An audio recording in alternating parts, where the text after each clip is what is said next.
and you became the very thing you sought to fight against. That's what you've become. You are the establishment. Who do you think you are? So how about we begin with this one here? Let me mute myself, and we're gonna switch over to the screen and allow Dave Rupin to get us going here. All right.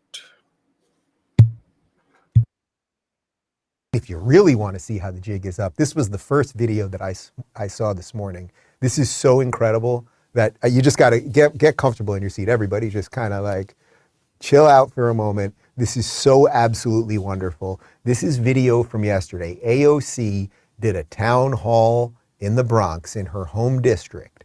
And you'll see basically nobody showed up, and the few people that did were not having it with her nonsense.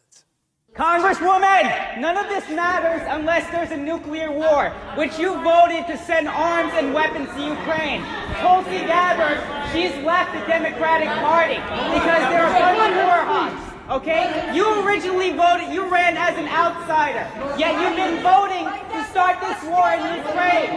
You're voting to start a thermonuclear war with Russia and China. Why are you playing with the lives of American citizens? You're playing with our lives.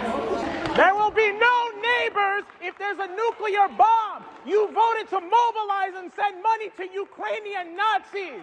You're a coward. You're a progressive socialist. Where are you against the war mobilization?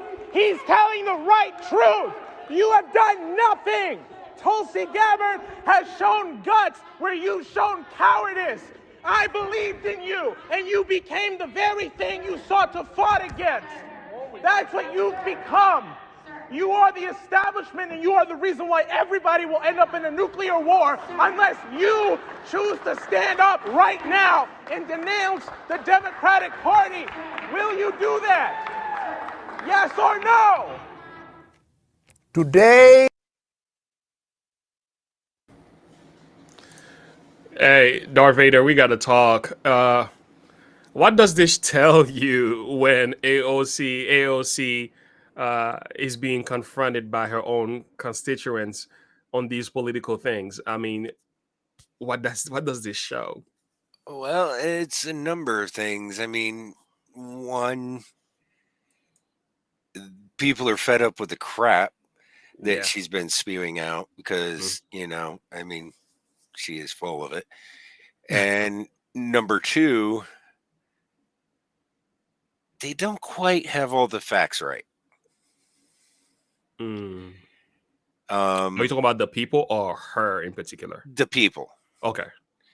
The whole Nazi thing in Ukraine is Russian propaganda. Okay. Like there's another YouTube channel called Speak the Truth. Yeah. I shared that with you, and I wanted to share it with everyone here in chat. That if you go and watch that channel, he's been following the war in a military sense and trying to break it down in as a non-biased partisan way as possible. And in one of the episodes, I don't remember which one it was because it was so long ago, that they showed a bombed out building where there was a table set up, and they took a picture, but there was fresh spray paint on the wall with a certain flag on it from the people from World War II. And the symbol was the spray paint, if you know what I mean. But it was all completely fresh. Like it was just done just before the picture. You could still see the paint running down the wall from the spray paint. Yeah. So that's good insight. So they're not operating on a lot of facts. Well, they're not operating on, all facts, of course. But would you disagree with them confronting her? Oh no, absolutely not. Absolutely. I agree. They should confront her. I just think that they should confront her on things that she's actually done, like fake being arrested at an anti-abortion rally, Yeah, there was or no handcuffs or anything. claiming that she was traumatized at, the Capitol riot when she was 3 blocks away. It just doesn't make sense. I've heard somebody said nobody really cares about what AOC has to say. It's just because they think she's pretty. If she wasn't pretty, nobody would pay attention to anything she has to say. Pretty much, yeah. I mean, that's really what it boils down to. Is Yeah. if she wasn't good looking, according to some, I don't know what they see in her. Personally, I think Yeah. she has the face of a donkey, but I mean, that's probably why she's a Democrat. So, No, you did. No, you did. The girls on The View is gonna come get you. You talking like that. Hey, you know what? That's another I thing. could probably outrun all of them. So, and I'm in broke bad shape. So, you know what? That tells you a lot right there. Yeah, yeah. Um, Talking about military experience right here. but I mean, it's just, Yeah. Okay. I don't see where she's done anything for anybody that she's supposed to be serving. And that's the thing, is people get into Congress Mm-hmm. and they seem to forget that the founding fathers set up the government as they are supposed to be servants of the people. The people, but they begin to appease the rich, the elites, the elitists, right? And And they forget about the grassroots. think the people are under them. Yeah, They're and we the people are their underlings. yeah, No, the Constitution and the Bill of Rights say we the people tell Mhm. you what you Mhm. can and can't do. Yeah, That the Constitution is more of a guideline of telling the government hmm that this is what you're allowed to do, this is what you're not allowed to do. there we go. Megan challenged you here. She said, "Not so, Darth Vader. Not you. Ukraine people in school is taught Nazism." Okay. Before the war, I can't speak to that. I don't Yeah. Yeah. just know what's been going on since then, and Yeah. there hasn't been any schools because they've all been blown up. Got it. Got it. Got it. So let's listen to Dave Rubin final analysis of this video, and then we move on to the next point here. Today is a great day. I mean, that is so beautiful. Now, first, let me address a couple things.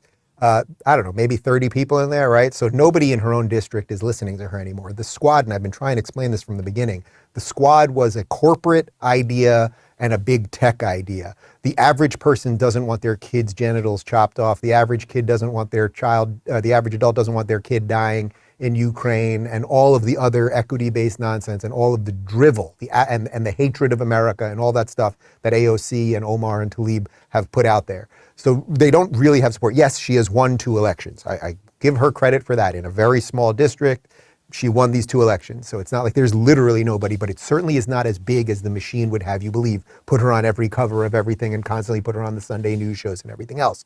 The young people that are yelling at her there are quite right. I thought weren't the progressives supposed to be nice and anti-war? Why would we be giving all this money and weapons, and again, we haven't declared war, to the Ukrainians when we're not exactly sure who they are, and there are some Nazi elements there, and it's all very strange. And suddenly, the more that this keeps going on, the more that we're suddenly talking about nuclear war and World War III. I thought the progressives were supposed to be out there screaming against war, but that's not really what they're about when they're in power, is it? What's really beautiful about that is AOC's response to that guy basically was, "You're being rude, so I don't have to respond to you."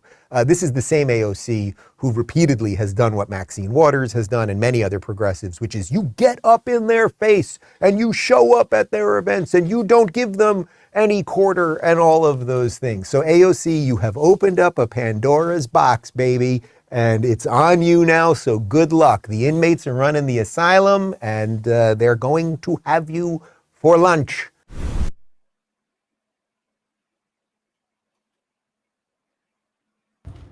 Yeah, how about that? It's not just a Pandora's box. That's a whole box of something she didn't want to sniff in the first place. Like, I mean, Wow.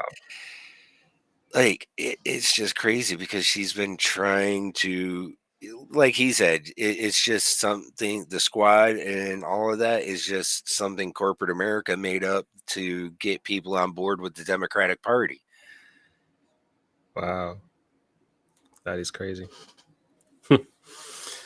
Well, where we are. The truth is the truth. And I love what Dave Rubin said. You know, she's been one of the loudest voices, especially when the anti-abortion law was passed. The Congress voted against it. She was among, like, among those saying, "Get in their face," disrespect them. Let's go, let's go. And that, Like, and this is why I strongly believe we really need term limits for Congress. true. Like, there should be no lifelong politicians Mm, like Nancy Pelosi, Maxine Waters, hmm even Mitch McConnell. They all got to go. We got Yeah, to, it should be like the president. You serve 2, you're yeah, out. yeah. I agree. I agree because they stay there, and it's very hard for them to any positive change to be done as long as they're in power. AOC is an actress that auditioned for the role. No, that's and that's not a good one at that. a very bad one.